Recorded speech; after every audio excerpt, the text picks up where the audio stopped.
Competitive exam ની અંદર પૂછાતો પ્રશ્ન કે 29710 અંકનો એક જ વખત ઉપયોગ કરી અને મહત્તમ વિષમ સંખ્યા કઈ બને તે આપણે શોધવાની છે. ચાલો જોઈએ.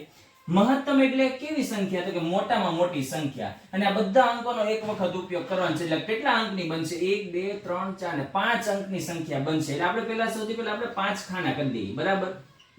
કેટલા ખાના? 1 2 3 અને આ 4 ને 5 ખાના. બરાબર? મહત્તમ કીધી એટલે પહેલા ખાનામાં આમાંથી સૌથી મોટામાં મોટી સંખ્યા હોય ને લખવાની એટલે કે 9.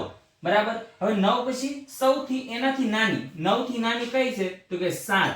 અને 7 થી નાની કઈ છે? તો કે 2. અને 2 થી નાની કઈ છે?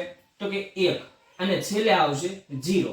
પણ આ સૌથી મોટામાં મોટી સંખ્યા બને. પણ આપણે અહીંયા પૂછ્યું વિષમ સંખ્યા. વિષમ એટલે કેવી સંખ્યા? તો કે એકી સંખ્યા. જો એકમનો અંક 0 હોય, 2 હોય, 4 હોય, 6 હોય, 8 હોય તો આ સંખ્યા કેવી બને છે? બેકી. પણ આની સિવાયનો અંક હોવો જોઈએ. બરાબર? તો આપણે 0 અહીંયા નહીં લખી શકીએ.